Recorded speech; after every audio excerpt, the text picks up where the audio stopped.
what I have now learned is that it's not about whether you listen or whether you don't listen. It's about who you listen to.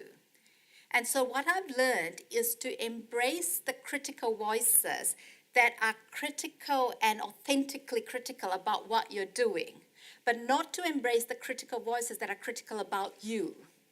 So some people are critical about you, either because you look different, because your sex is different, because you talk differently. Some people are really critical about what you're trying to do. I embrace the latter and reject the former. So I've learned how to distinguish between critical voices. And I've actually really embraced critical voices. I probably go out of my way to embrace critical voices. And even in our research team at Center for Social Data Analytics, we have people whose almost, I wouldn't say sole job, whose main role is to be critical of what we're doing. And one of the things I've learned is you have to really support the people who are being critical of you.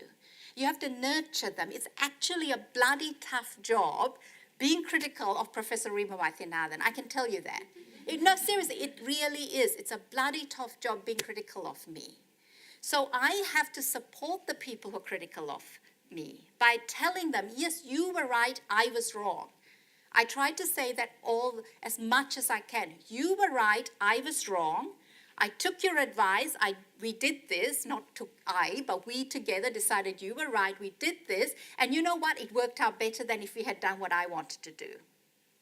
That is a simple sentence right there that supports your critical voices.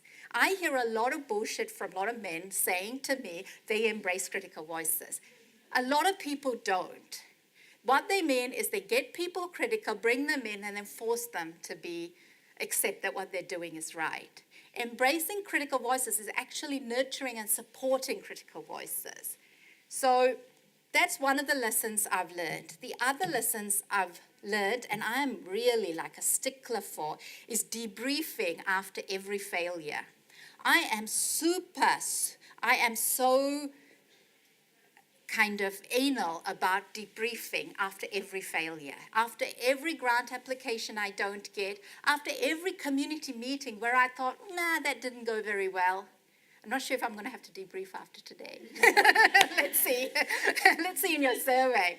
But I'm super, super interested in what my own failure. I really am. I just, every time I'm even that close to failure, if we're in the first part of something and it didn't quite go well, we're all like, okay, let's see, what did we do wrong? How did we do it wrong? And we're not just looking for doing, we're looking for fundamental characteristics of the mistake, about relationships.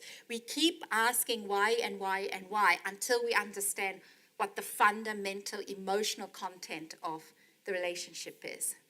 And my last point I wanted to make, and I think I've learned, is I've learned how to build movements and not monuments. Now, I think a lot of researchers especially are building monuments to their own glorification. And I always say to my student, monuments are great, but they can only be seen by the people in your village square.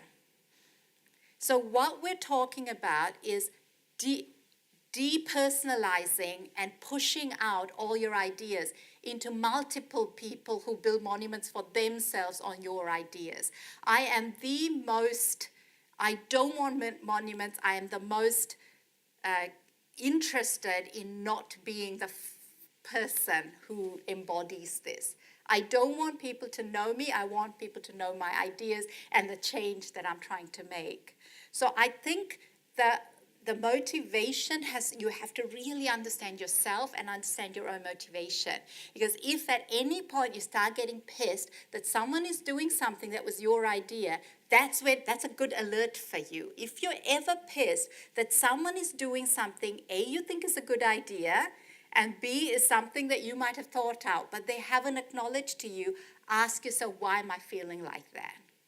Because that is a good diagnostic, a good symptomatic of someone, and we all do it, who is trying to build monuments. And you've got to walk your way back from that feeling, understand why it is, and walk your way back, because that's what will restrict your ability to make change, is when you want to build monuments for yourself or for something you're passionate about.